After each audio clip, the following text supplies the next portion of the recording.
What are your retirement plans other than sitting your fat ass on a lawnmower with a beer koozie and just sipping on that and mowing the grass? What do you think actually are your retirement plans? Do you think you'll ever retire? Well, not with you two, probably. No, I've had the blessing in my life that I've had to work. Like, I didn't know where the next dollar was coming from, and I had to work, and I had to work for somebody that I didn't necessarily enjoy, and I had to do a lot of jobs that I didn't really like. And then I had the blessing of being able to do a job that I was good at and I enjoyed and I was paid very well for. And then I was able to switch.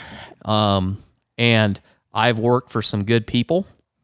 But I would have to say that today is the most enjoyable. Like, what I'm doing today is the most enjoyable part of what my life has been. I mean, there isn't any day that I don't wake up and I'm not looking forward to that day. Not looking forward to what we're going to do that day. This whole thing that we're doing with this podcast and with the other channel and just the people we get to talk to. I mean, I would have never thought I'd be doing this, and it's the best. So I'm going to do this as long as I can do it. What about farming? How long do you think you'll farm? Well, until I drive into the side of the barn and Sawyer... Until you're 90? Till Sawyer goes, all right. You're really not going to retire ever. That's the thing. I feel like you're kind of already retired in most people's terms because you get to do whatever you want to do when you want to do it. All of the food we eat and much of the clothing we wear comes from plants and animals that are raised on farms. Farms are different in type, in size, and even in name.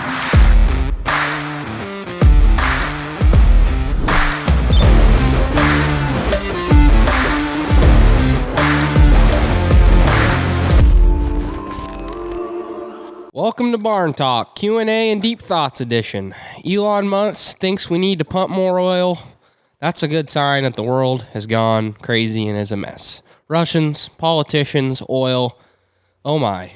But we're not going to get into all that today. We're going to lighten the load a little bit and have some fun. We had asked you guys to send in your questions through our Instagram poll on This'll Do Farm and Barn Talk. If you're not following, you can follow Behind the Seeds on there. We post clips. And you can ask your questions. But honestly, if you guys got any questions at any time, feel free to drop them wherever you can reach us because we love hearing your questions and we'll add them to the list anytime we do a Q&A. So just keep sending in those questions. And hey, maybe I'll send you some Barn Talk merch. Oh, wait, probably not because I just had to fill up this beast here today and the gas prices are just outrageous. So I don't know if I can hold up that bargain deal. Maybe later in the year we can maybe do something like that. But send in your questions, pay the fee. If you get any value, share it out with your friends, family, coworkers. You guys know the drill. Leave us a review on Spotify and Apple, whatever you're listening. Anything helps us, guys. We're just trying to do some good in the world, trying to spread the Barn Talk greatness. So we appreciate every single one of you guys. Love you guys. And that being said, you're gonna give them a amazing torque update. There's a lot of shit going on with these markets, commodities. I mean, just everything. Tesla, Bitcoin. It's all going nuts. It's crazy. Did you throw oil on here? Yeah, I threw oil on. Oh man, that number's already bad. Oh, I mean, Lord. It's already higher than that. So, yeah, a couple things. I put the Bore Power stocking cap away because we had good weather and then it snowed today, but I didn't want to go dig it out. Yeah, I was gonna say I should have thrown that in here in the intro a little bit. It's starting to snow again. What the hell? We're in March. This is the last shot. Come on, we're having snow today, and I'm hoping this is the last day of snow. It's supposed to be 70. This by is next the problem Wednesday. with Midwest weather. You just think you're out. You just think you're out of it, and then it just comes back and grabs you. Jack Frost just comes back and pulls you back in. My brother called from Dallas, Texas, and he was carrying 2 bags into the 3-season porch that they have beside the pool. He was loading up the cooler at the bar because they're moving into their new house today, and he wanted to make sure that he was fully stocked for recreation after they get done. They got some people helping them move, and I think he said it was 68 degrees there. You should just send him a video you just putting your beer cans out in the snow. Yeah, I might do that. I might do that. You don't even need a cooler. That's right. That's it. Look at you, little ray of sunshine. I know, but seriously though, Mother Nature will warm it up a little bit. Sick of my balls being sucked up inside me.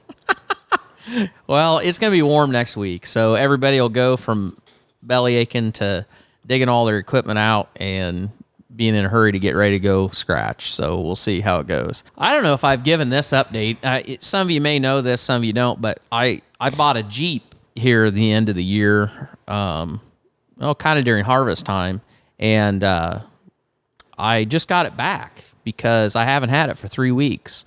Because with 4,900 miles, the transmission took a shit on it. And Stellantis, Dodge, in their infinite wisdom, guess what? They didn't have any. They didn't have any transmissions. I mean, guess you're not supposed to have them go out. What's going on with all these car manufacturers? And I don't know. Vehicle. I mean, these trucks, these cars, they don't come done. And then when they do come, you think they're done. They're not, because then you drive them for they weren't a couple months and shit goes south. So this one runs nice and smooth. Everything shifts, supposed to be good, so we're hoping for the best. And it's not just Jeeps either. No. I've had a buddy tell me stories about his Chevy. It's the same deal. I felt bad about that, and I talked to a guy that ordered a new 3/4 ton pickup, and they got it in, and they called him and said it was in, and that they weren't real busy that day, and they thought they could get it all prepped and ready, and he should just stop when he got off work. And then they called him back like 2 hours later, and they got it all cleaned up, and they went and test drove it, and they drove it out of the parking lot of the dealership, across the road, turned onto a highway, made it not even a quarter of a mile, and the engine just came unglued. Shredded. Blew up. They had to tow it back. They had to tow it back to the dealership, and then they had to call him and go, what are these guys? Do you think it's a lack of labor? Yeah. Or just lack of quality. Labor? So much. I think there's so much turnover. It could be a deal where the quality control on the parts going into, like, you take like a transmission, all of those parts come in to wherever the plant that's manufacturing that transmission. And I'm assuming that they go through a process where each part is checked to make sure that if they don't make that part internally and it's coming from somewhere else, or even if it's made there, everyone has to be checked to make sure there's no crack, no tooth missing, not a flaw. Well, probably with the shortage of labor, they may be just being like, it looks good. And they don't have enough experience to know, or they don't have somebody running that machine that they run it through, and they're just running them because they got to get them out. And I don't know what happened, but dropped a cigarette in there on accident.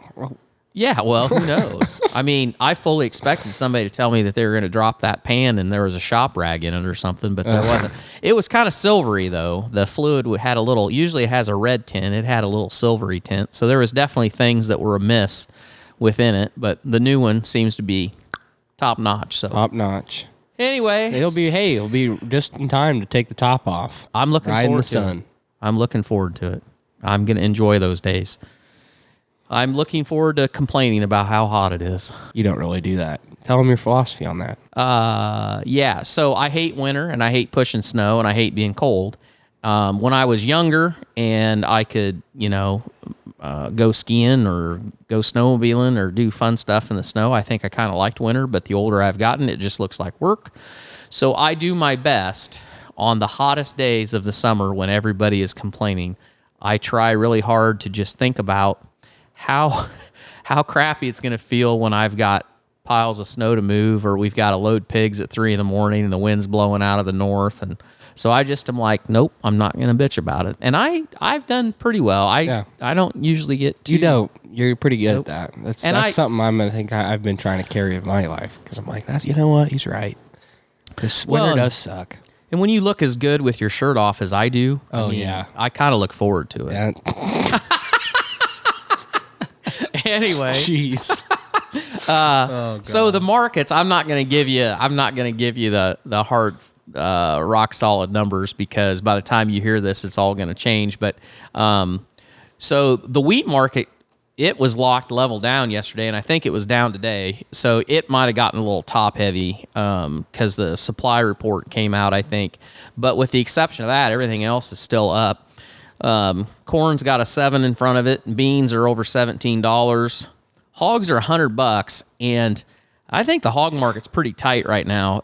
Feed costs are going up, fast. If you're a hog feeder and you have corn, if your bins are full of corn, you're just out the opportunity cost. But if you're actively out there buying corn, boy, it's kind of got to suck. Because when we get out June, July, those months, the numbers go up pretty fast. But the nearby $102 hogs is not high enough for what your input cost is right now. And I know wiener pigs are, they're outrageous. I don't know. I know feeder pigs are probably over $100 for if you can find them. So I don't know. The hog market's going to be tight. I just thinking about nitrogen, because a lot of people talked about the urea. Russia's not exporting any urea, and so last time I checked, it was $8.55. I'm assuming that's a ton, and I looked back historically a year ago, it was like $3.55. So that's the difference. Wow. And I know just the only nitrogen we put on is if we decide to side dress, and that amount, the price is double what it was last year. And I know some guys have said that they're paying triple. And if you would have booked, a little better deal last year compared to now, you'd be almost triple even on liquid. And the funny thing about it is, like, liquid, to my understanding, 32%, it isn't a deal where there's going to be a shortage.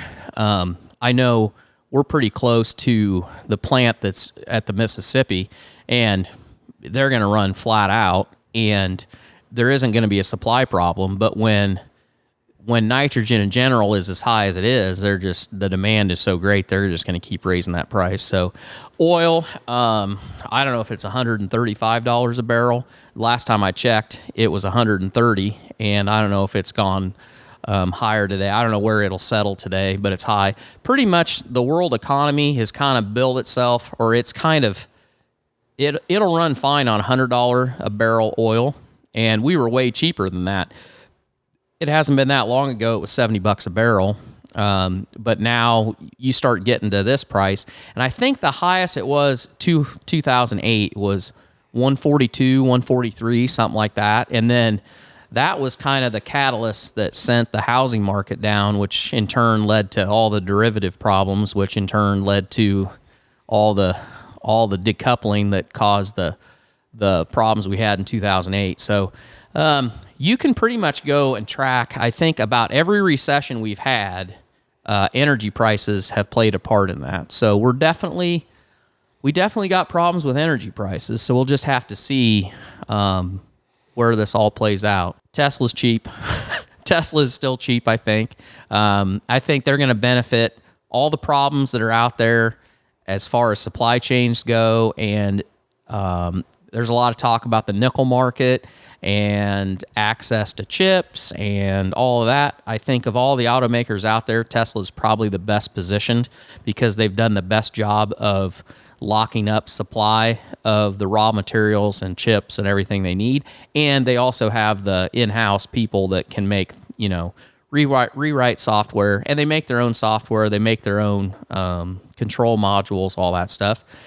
Bitcoin went up when Joe Biden said he was going to work on getting a digital dollar, and then today they woke up and decided that Russia's still in Ukraine and the world's still on fire, and that didn't matter, so it's back down. It was about 38,000 last time I looked. So anyway, that's kind of where we're at. There's plenty of time to talk about all the problems we have. So today we just thought we'd have a little bit of a lighthearted show and just answer some questions. And we got some pretty good questions. Pretty much all of them ag-related, that's mostly our audience. But feel free to ask any question you guys want. It doesn't just have to be ag-related, just saying. Yeah. If you guys want to hear from us about farming, we can talk farming all day. But if you want to talk about anything else, just shoot it. Hell, it can even be, I don't know, what's your favorite food?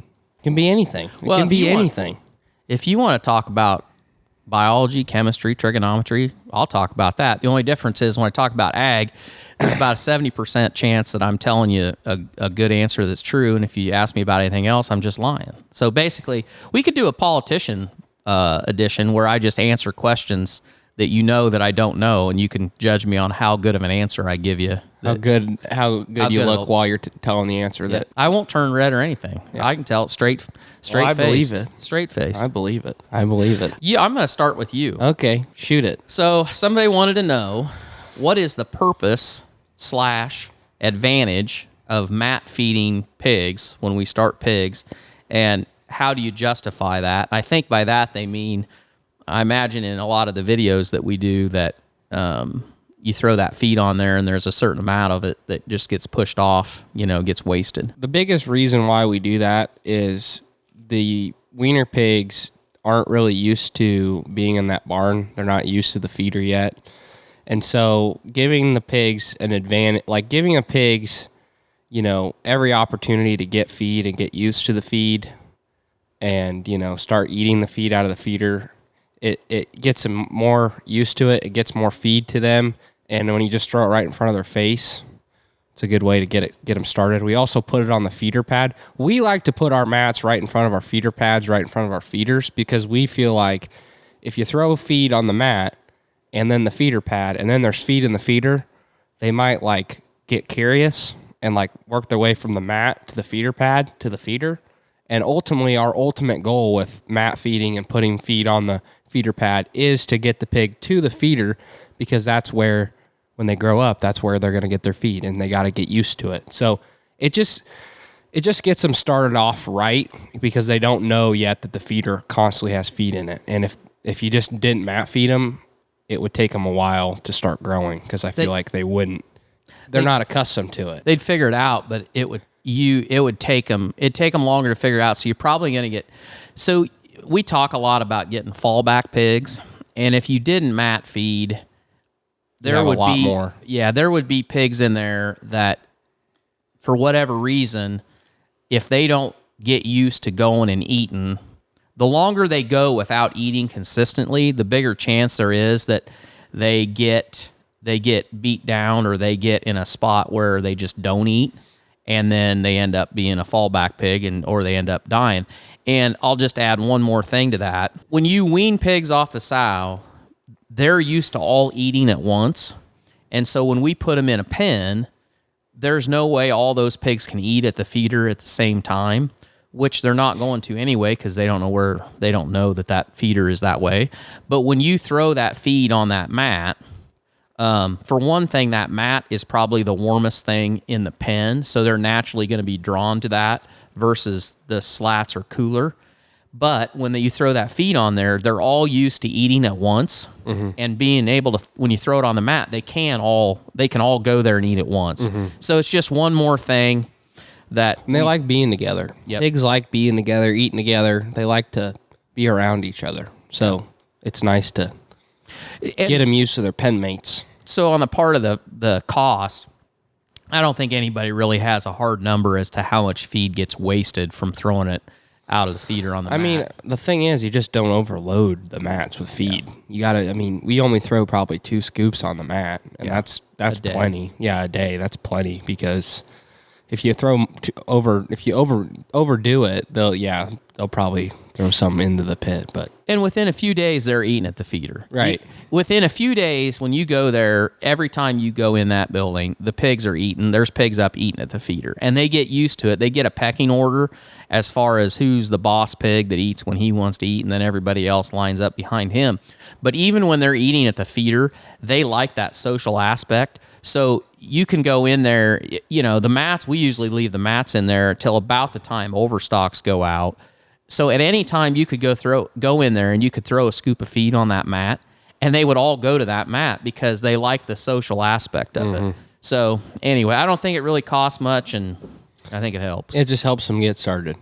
So anything you can do to help get them started, it's a good idea. Dad, what do you use to keep the end feeder from plugging up, Mr. Maintenance? So half of our barns have chore time feed system in it, and half of them have AP feed system in it. So the control boxes at the top, where the motor mounts, those are different. And the newest barns are AP, and they have the smart IR feed sensors in them. However, that's not what we use to shut the feed off. And when the smart IRs break, and every single one of them will break because they're not any good. And I think that's pretty consistent across anybody that has them. You know what happens. About 2 years is about the most that I've gotten out of any of them that are, as far as using it to shut the system off. The sensors go bad, and what'll happen is they won't restart. So, but we don't use them for that.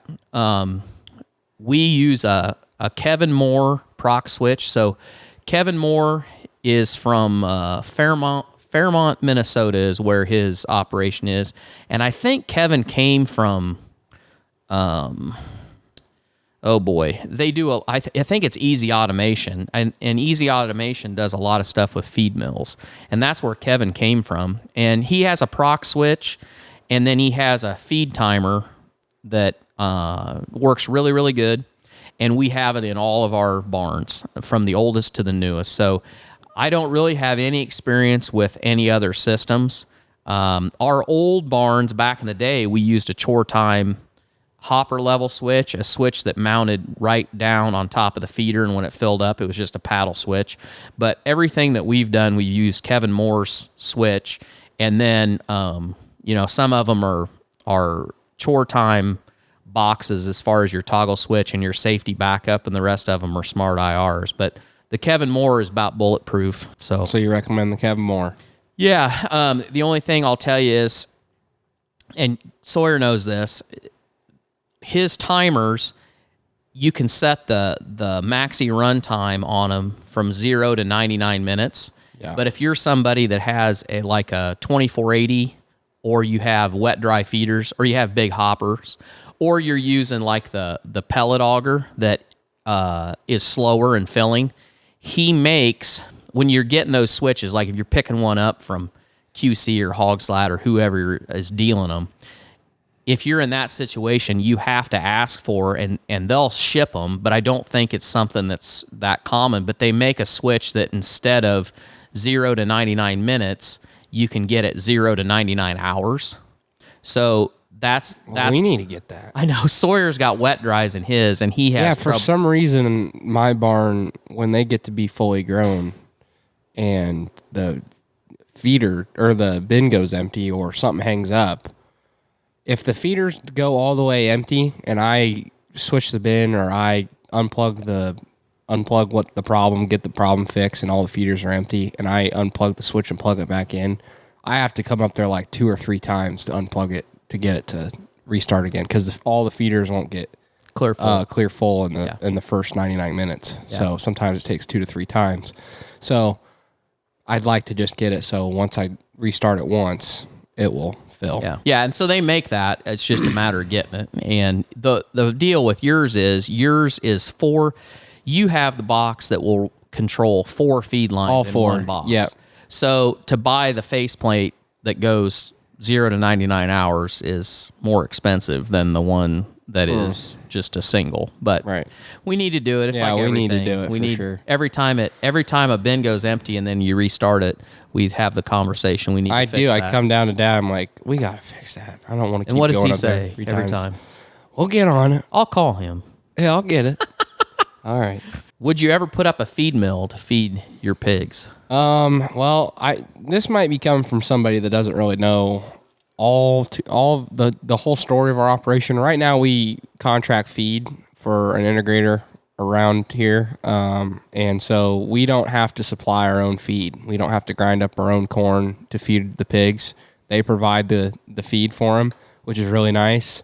And so right now, we have no need to do that. But if we ever went and raised our own pigs, obviously it'd be a good idea to put up a feed mill or something like that so we could grind up our own feed and then feed our own hogs, because that's what you'll have to do if you ever raise your own pigs. So maybe in the future, but right now there's really no need for it. You got anything to say about that? Well, I think if you end up with like 10, If you end up with like 10 little Sawyers running around and you got an endless supply of labor, then I think you probably should put up a feed mill. Yeah, we gotta figure out how to instill work into these next generation somehow. So That'd be a good way to do it. I thought you were gonna say something about horses or something like. Don't get any horses. Yeah. They can't work enough hours to pay for the horses. Right. Okay. Harvest or planting? Which do you enjoy more?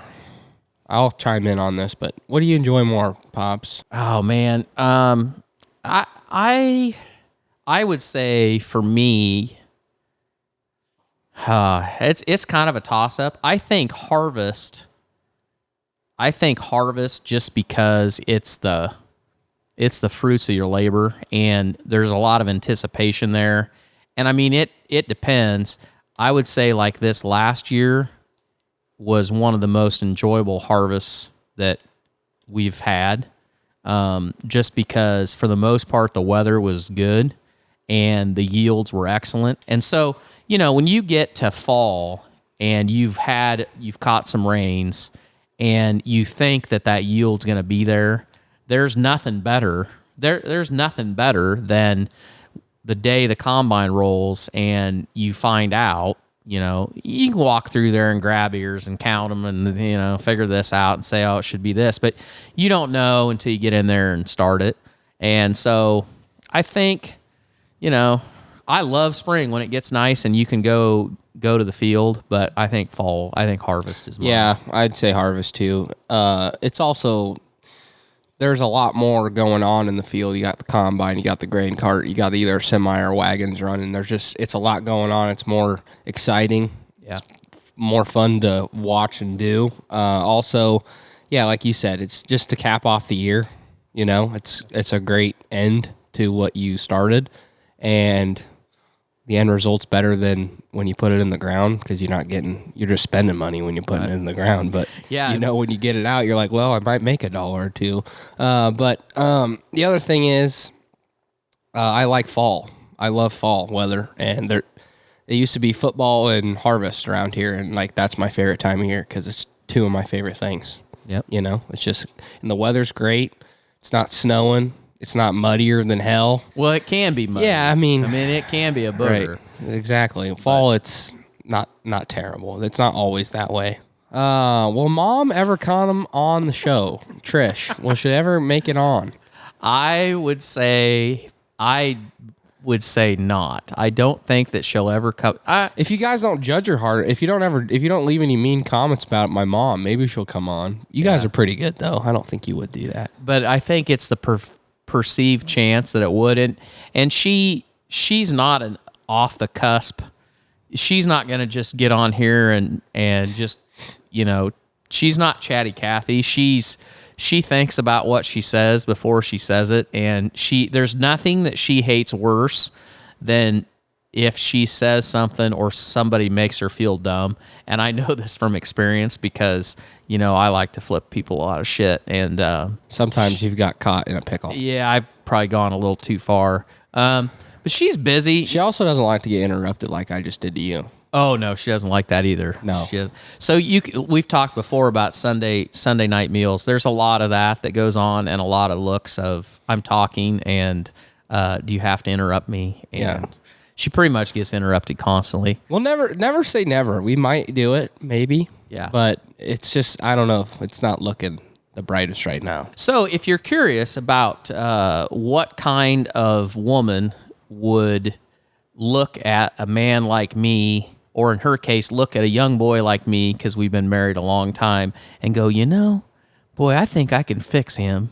If you want to know what that takes, her Instagram is This'll Do Farmhouse. This'll Do Farmhouse, and she's on Facebook. And then the Mercantile is her business. She has a home decor business in the little town we live in. So check her out. Can buy stuff online. Yep. If you don't want to come to great town she that has we an live online in. store. So if you get yourself in a bind and flowers are not going to do it, you can get yourself something from the Mercantile that Pissed says, your girlfriend off or your wife off, and you need something to fill the void. Yep. It's really it's like Magnolia kind of stuff. If your wife likes Joanna Gaines, she'll like the Mercantile because it's Yep. Some pretty good stuff. I told her that should be the slogan is nothing says, I'm sorry, honey, my fault, like a gift from the mercantile. There you go. See, wow, look at that. Rolls off your the tongue, huh? What makes pork more profitable to produce than beef or chicken? Well,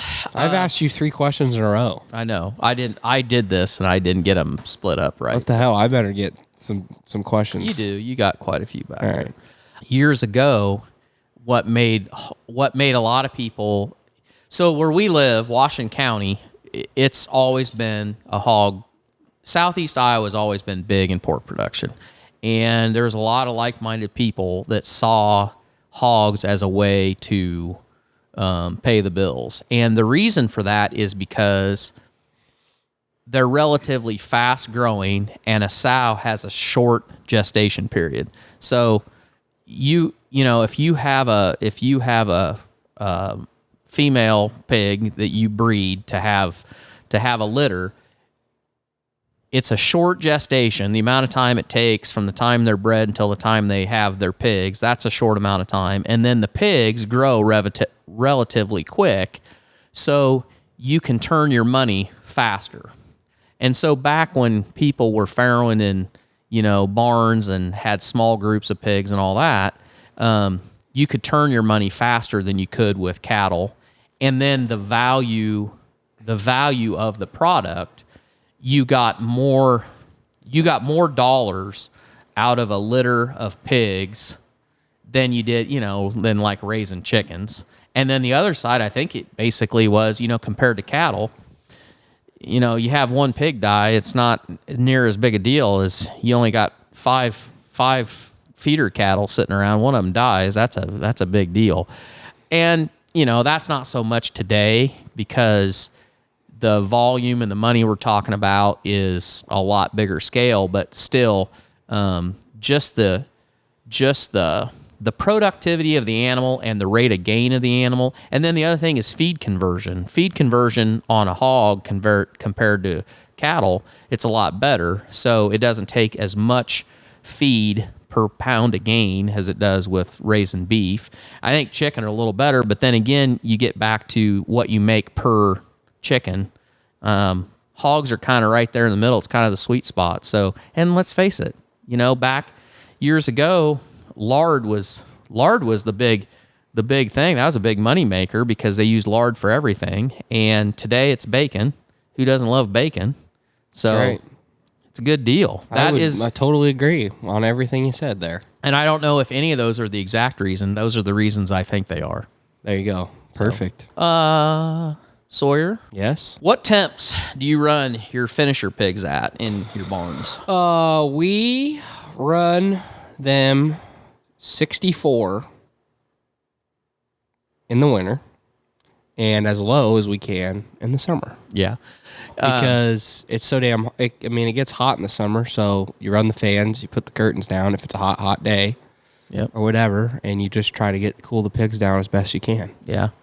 And there's misters. If it's really hot, you can turn on the misters and give the pigs a little bit of water on their head, and they like that. Well, so we use a temperature curve. So from when we put pigs in, we reset the curve on our controllers, and then it automatically drops the temperature. We hold it pretty much flat for 2 weeks.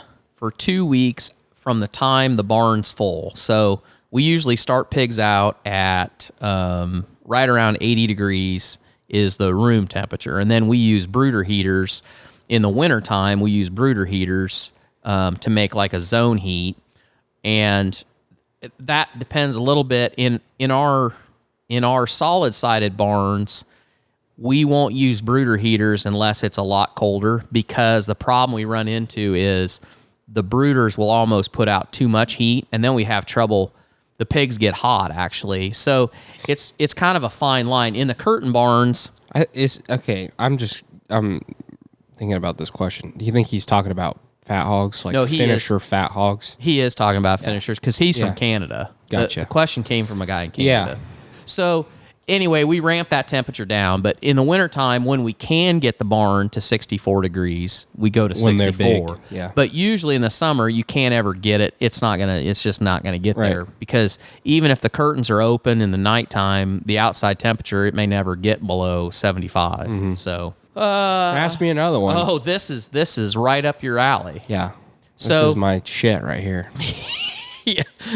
So this wouldn't be for me, but this you've embraced this and made it your own. That's so right. somebody asked if double wide sorting panels, aluminum sorting panels. So that's an 8-foot panel basically. It's Yeah. two 4-foot panels. It's a hinge Put together, and it's put got together. a hinge in the And middle. somebody asked if they are worth the money. I 100% think they're worth the money. It's my bread and butter. When we go to load pigs and I'm in the pen getting the pigs out, it's amazing because I don't need any help with that thing. That thing puts the fear of God in pigs because they don't want to mess around with you with that. And there's no need to use, like when I'm in the pen, I don't use anything but that panel, and they go out fine because they have no other way to get out, and you just crowd them, and they go. And that's also really good for, I think, sorting, like when we go from nursery pigs, like weaner pigs, to when they become feeder pigs, and we're sorting pigs out and stuff. It's nice having that double panel to like sort out pigs when they get to that size, because when they get to a feeder pig size, and you got to pick them up, that starts to put some wear on you a little bit. So having a double panel to, get them into the corner and then opening the gate and then just letting them run out into the alley to put them in a fallback pen or whatever, it's really nice too. But yeah, I love them.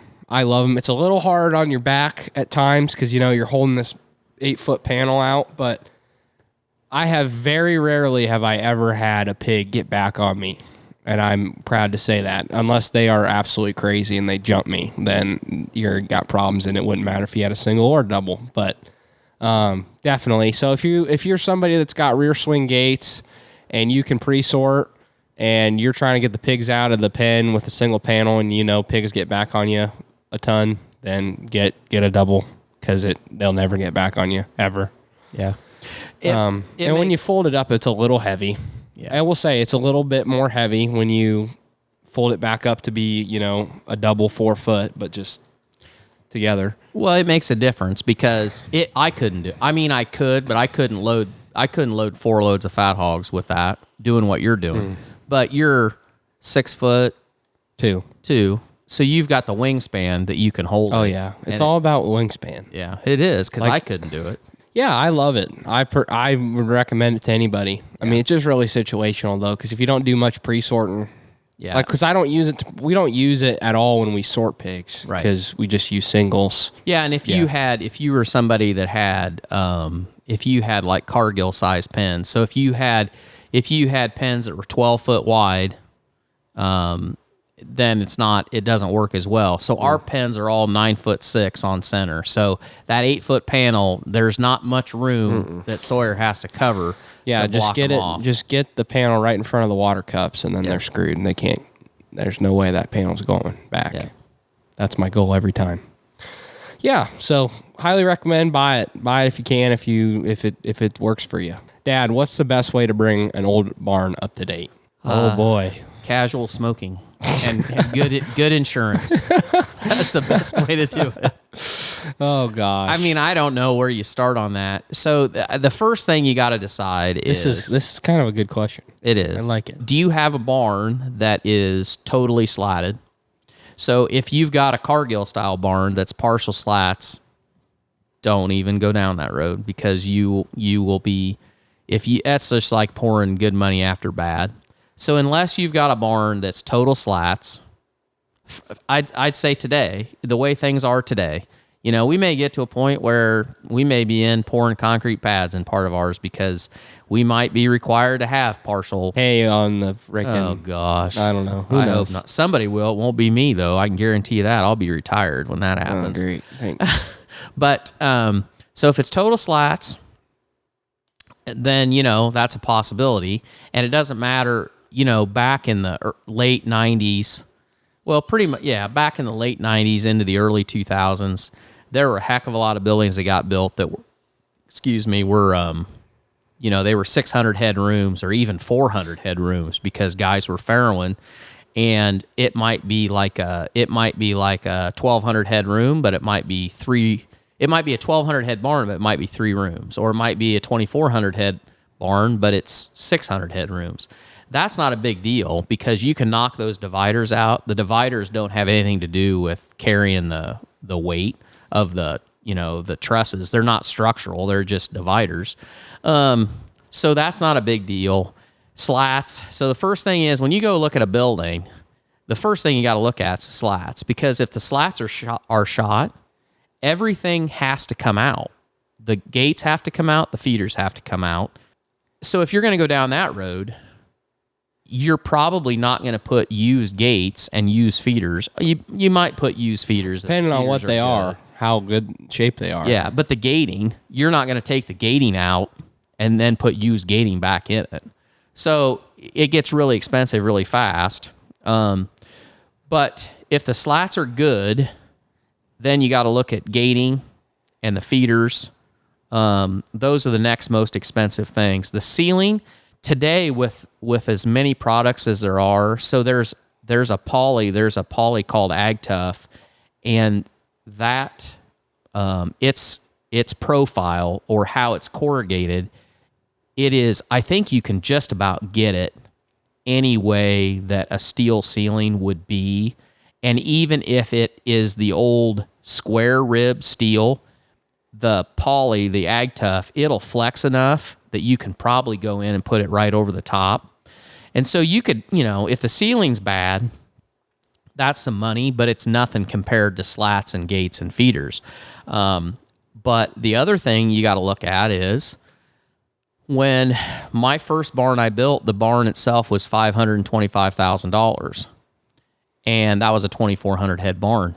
Today, a 2,400 head barn in the Midwest here is probably 900,000. I mean, you might as well just say $1 million at this point. Well, I'm just saying for the building. Yeah, the site be over $1 million. The site would be $1 million to build. So if you look at that and you find a barn, you find a 2,400 head barn that has a well, has a driveway, has a generator, has the permit, has a manure management plan, gates are shot, slats are shot. What's it worth? Yeah. I mean, the fact that you don't have to worry about getting a permit, and I mean, by rights, you could put quite a bit of money in that and you're still ahead because it has everything versus build a new barn. So you'd say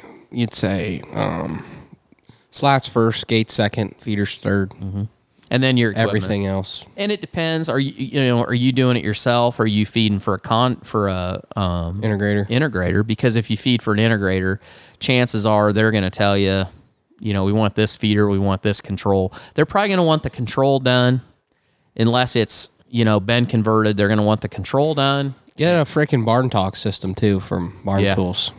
Best damn barn alarm there is out there. If you don't follow us on This Will Do Farm, our farm YouTube channel, if you have any trouble with barn alarms and you're sick and tired of, whatever you got because you can't type in your password or the signal sucks or anything, Barn Tools has just changed the game just crazy. They have an app. You can change your threshold on your temp sensors. You can disarm alarms through the app. You can monitor your barn on your phone any time of day you want to just see what's going on. You can get always get a phone call when a minor issue is happening. It only calls you when there's an absolute emergency. So that's another way to bring up your barn up to date, I'd say. Yeah. Stay up to date on your tech. If there's something new out there that's not breaking the bank like Barn Tools, spend the money and get something like that if you have problems. Yep. Get a controller that's up to date. Because this is kind of a two-side question, because it's like, okay, we were talking about the whole remodel thing, but I mean, epoxy your slats, epoxy your feeder pads, replace your anchor bearings when they go out, grease up stuff. I mean, there's so many things that you can do. The better job that you do taking care of it on the front end, the longer it's going to have to go before you've got to spend big money doing it. And I'll say this, the question was the best way to bring an old barn up to date. If I was somebody and if I didn't have kids that were interested in farming. If there are not rear swing gates in that barn, put some freaking rear swing gates in that thing. Yeah, if you can do it, you can make your barn style that way. If you're the one choring it. Right. If you're not the one choring it, then you don't care. Right. Too bad, kid. You're going to have to sort them. Yeah. But I was going to say that if you've got a barn that needs to be updated and you're getting to the point where you're not going to be doing it and you don't have any kids, sell that sucker because you'll never get more money. I mean, depending on where you're at. I realize if you're up in northwest Iowa, there's a lot of barns sitting, but there's a lot of places right now that, holy cow, what people are willing to pay for a used barn.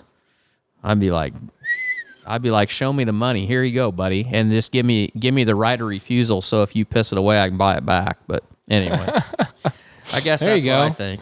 That's a good end in there. Tunnel barn versus curtain barn. What's your opinion? This is you're very set on this one. Yeah. But I'm kind of mixed. I really enjoy. It's like you said in one of the videos we made. You know, it's nice having the curtains down when it's all nice outside and it looks great and the pigs love it, and it's just it just feels like a better environment in my opinion. But with your curtains, you got your soffit that rusts out, you got all the maintenance problems with the curtain that you got to deal with and fix and mess with, and we use rubber mats in all our barns, and in the curtain barns we have these awesome mat carts that we wheel down the alley, and we grab the mats and hang them on the carts. But on our solid sided barns that are in tunnel, we have hung 2x4s or 2x6s. 2x6s, put some hooks on them puppies, and we hang the mats right on the wall. I like that a lot too.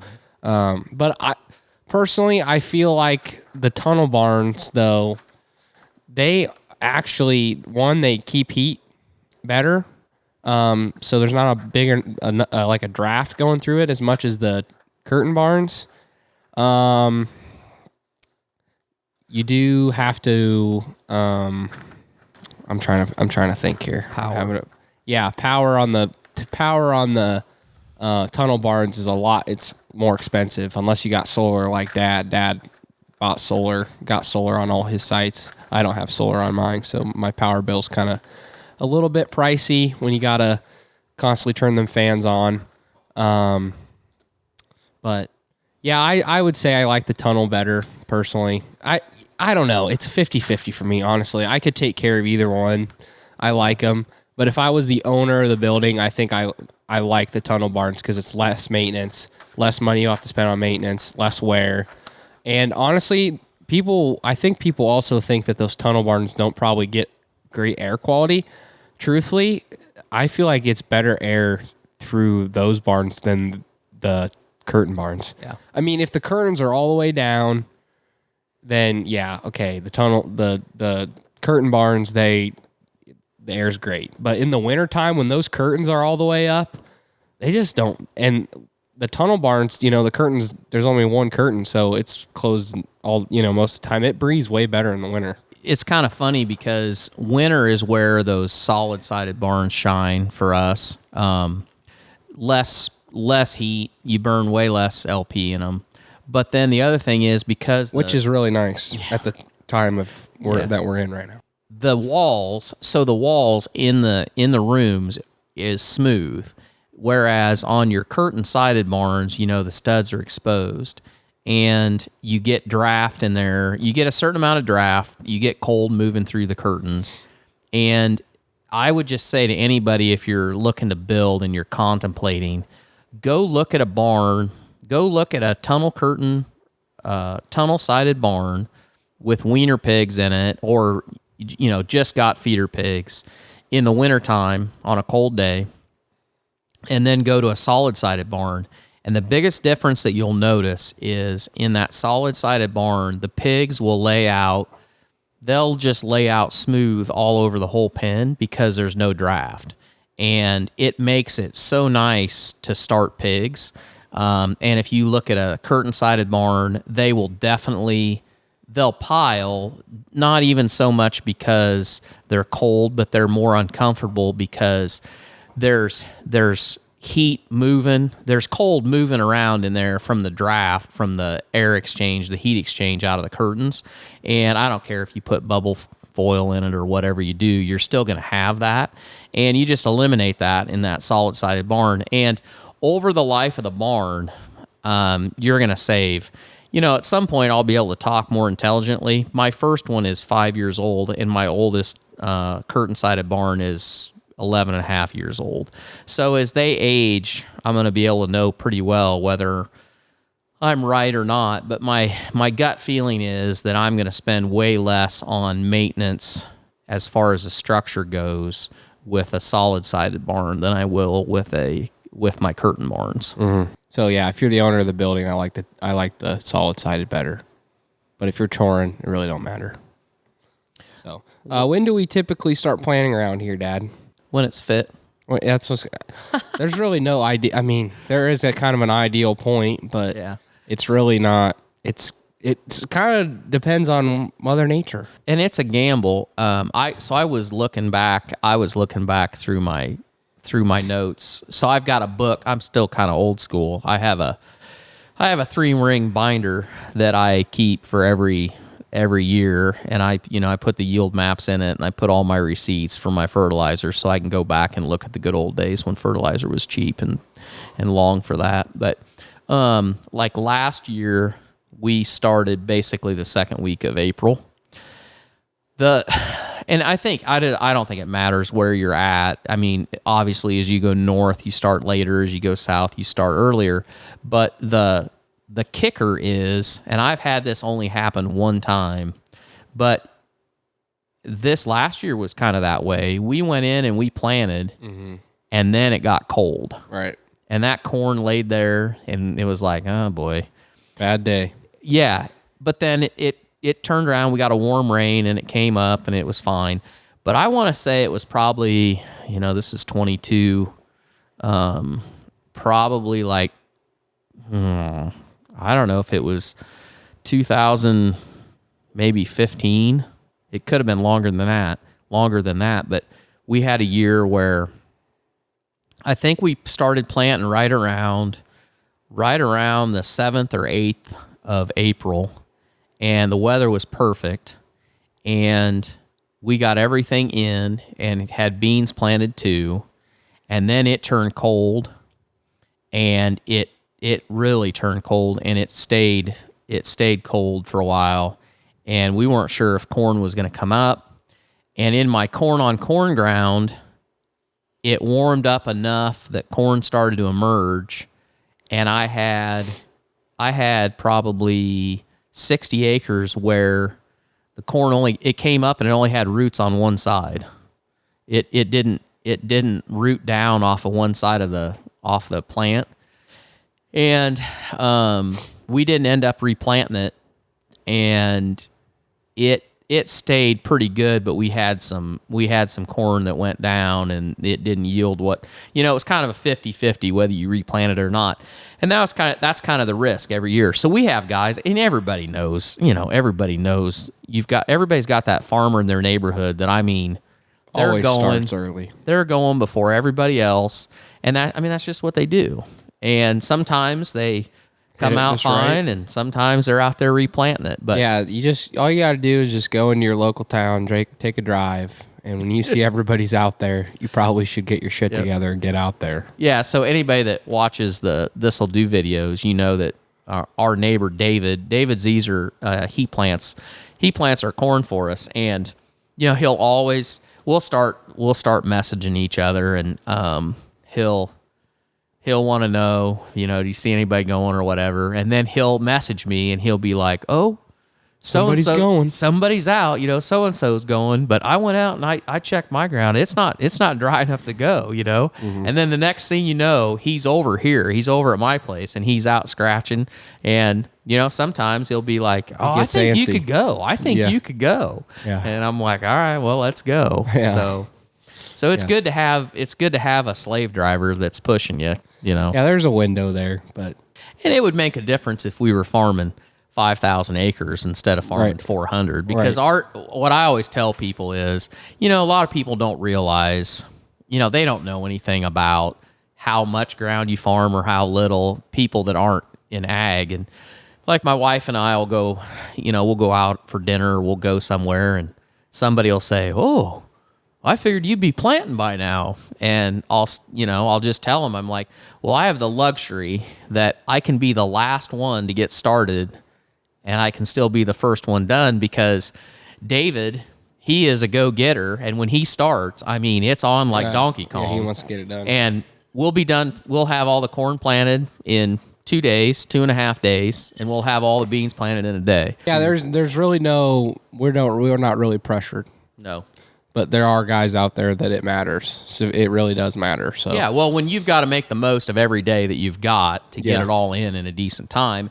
And, the agronomy of it is we've seen that earlier is better. Your corn's going to yield if you get it in that optimum time. And so that's why you've got bigger equipment and So I guess you kind of asked the wrong, well, you asked us when we do it, but we're not really pressured. Yeah. Maybe someday. I think we do it. We go as soon as anybody's going. Right. We just get done a lot sooner than everybody else Right. because we don't have that much to do. Yep. This is yours. So Yep. what's the Throw it up, lob it up for me. Let me fucking nail it. What is the most important thing to do as a first generation farmer? Oh, yeah. Well, there's so much you could say there. First, I would say be creative. The best thing you can do as a first gen farmer, and most important, is be creative and think outside the box best you can, because what you're trying to do is something that's pretty difficult. And we've had Grant Hilbert on the show. That guy works his ass off, and he got very creative on how he was going to become a farmer. And he has became a farmer because he invested in a Bitcoin mining farm. He bought Bitcoin very early on when it came out, and he started a YouTube channel called The Squad that's literally all about Farming Simulator. Doing videos about Farming Simulator, staying towards his passion, but it wasn't actually farming. And now today he has his own personal YouTube channel where it's just his name. And he's actually farming, and he accomplished his goal of actually becoming a first-gen farmer. So he got thought really outside the box, dedicated to it, and so I think creativity is huge. I also think, in that example as well, Grant didn't go into farming and think, well, I'm going to grow this farm just staying a farmer. I'm going to grow my first-generation farmer. I'm going to grow as a first-gen farmer by just making all my money in agriculture. No, Grant did not do that. And I encourage a lot of first-gen farmers probably to not try to make all their money from farming. You get into real estate, learn investing, Side hustle. You're going to have to work your ass off and figure out how to just accumulate wealth. You're going to have to figure out how to make money and make it, a lot of it, because it takes a lot to run a farming business. So I think being creative and finding a way to make outside income off the farm is necessary. So it's vital. Yeah, I think that's key. And to your point, this question is kind of wide. So I don't know if you're using the premise that you are a first generation farmer. So somehow you are farming. You already made it. If you already have the opportunity to farm, and you're asking how to be successful at it, outside income streams is key, because the return on that farming it's very capital intensive. But what my point was that I don't care what community you're in. Here we're in Southeast Iowa. If you're a young kid and you want to make money, you can chore hog buildings. You can power wash, you can help load pigs, you can probably help some other farmer that's older that doesn't have help. If you get yourself a skid loader and a grapple bucket or a dirt bucket, you can probably make money cleaning out fence rows, cleaning out fence, tearing out stuff, buy a dump trailer. Yeah, it's all back to that creativity, being creative. And maybe you don't just be a row crop operation. If you're just trying to do row crop, maybe you get creative and do livestock too. I know that's a lot to take on, but it's just being creative. Build a brand, sell some meat direct to consumer. I don't know. There's so many things you could do. Trades are huge right now. The trades are huge, and I don't care what anyone says. The trades are only going to get bigger. The demand is only going to increase more and more. If we get freaking virtual reality goggles on every human in America, no one's going to know how to fix anything, and so the ones that do are going to get paid insane amount of money. Yep. And I believe that, and I think less and less people are going into trades. So learn, maybe go to trade school, learn a trade. There's a guy that I'm on a commodity board with, and he really is a first generation farmer. He worked for another farmer, and he saved up enough money to build a hog building. He contract feeds for a guy, but then he rented part of the ground from this guy that he used to work for. But he and his wife have a pumpkin patch, and I mean, I think she's the social media part of it, because I don't even think he has social media, but they have done a great job of marketing that. And I mean to tell you, I think they make enough damn money off of that thing in the fall. That pays a hell of a lot of bills. Mm-hmm. And I mean, I wouldn't know the first thing about doing it, but they're young and they can plant a lot of pumpkins and they know how to make it look good. Yep. I mean, what it comes down to is you got to make money.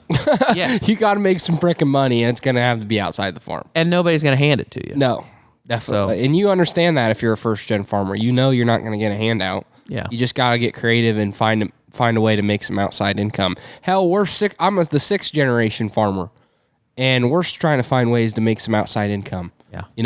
I encourage anybody out there that's farming, make some outside income.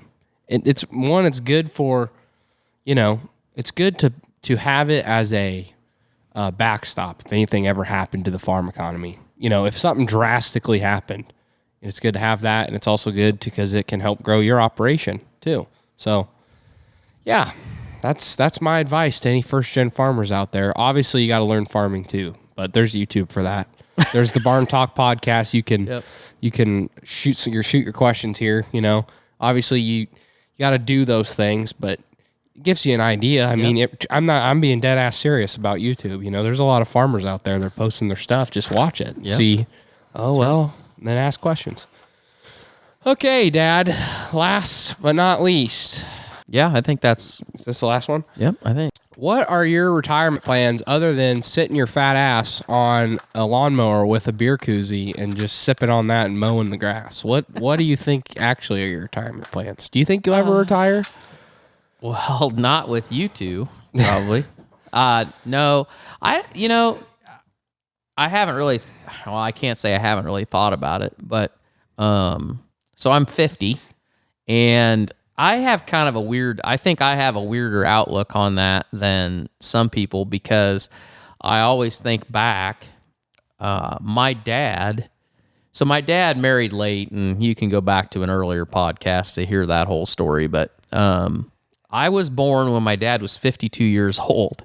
So my dad's goal when I was born was to live long enough to see me graduate high school, and he never really retired. I mean, I guess you could say when he was 90. Yeah. I mean, he pretty much just, he kind of had to, because he kept driving into the barn and had a heart attack loading pigs, and it was time to not do all that. But, he loved what he did. And I think that's the, that's kind of like a buzzword is, oh, well, if you do what you love every day, you'll never work a day in your life. Well, that's kind of bullshit, because when I got up at 2:30 this morning so we could go load wiener pigs, and we had to load one load of wiener pigs. So I literally got up at 2:30. Sawyer picked me up at 10 to 3. We went up there. It took us 20 minutes to load 470 head of overstocks, feeder pigs. And then what do you do? Then what do you do? And that's 320. Yeah, so that felt like work. It just did, because your day's shot and all that. But I would have to say, I've had the blessing in my life that I've had to work. Like, I didn't know where the next dollar was coming from, and I had to work, and I had to work for somebody that I didn't necessarily enjoy, and I had to do a lot of jobs that I didn't really like.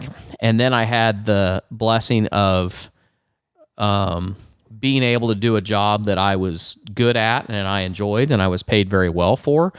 And then I was able to switch. And I've worked for some good people. But I would have to say that today is the most enjoyable. Like, what I'm doing today is the most enjoyable part of what my life has been. I mean, there isn't any day that I don't wake up and I'm not looking forward to that day. Not looking forward to what we're going to do that day. This whole thing that we're doing with this podcast and with the other channel and just the people we get to talk to. I mean, I would have never thought I'd be doing this, and it's the best. So I'm going to do this as long as I can do it. What about farming? How long do you think you'll farm? Well, until I drive into the side of the barn and Sawyer... Until you're 90? Till Sawyer goes, all right. So you're really not going to retire ever. That's the thing. I feel like you're kind of already retired in most people's terms because you get to do whatever you want to do when you want to do it. If you wanted to pack up and go on vacation tomorrow, I could hold down the fort while you were gone. Yeah.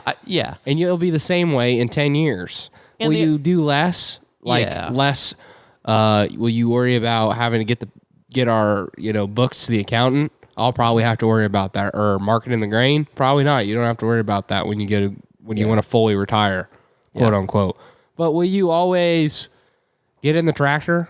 Yeah. Will you always sit down and do this podcast? Yeah. Will you always go fix something in the hog barn? Oh, you will. Probably. You totally will. The other part of that equation is your mom. True. Because farm wives have a different experience. Or anybody's wife has a different experience. So some have their own career, and that career is different than if you are a farmer. Now, some of them work on farm, and in that case, they may have the same view of it. Trisha, my wife, she has her own career and her own things that she enjoys doing. But she does not look at that as something that she's going to do forever.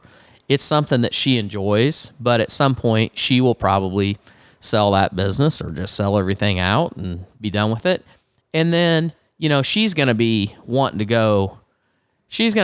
do whatever she's going to want to do. And so that plays into... She's going to drag your ass along for the ride. Well, right. I mean, it may be a deal where she wants to go. She doesn't want to be here for the winter.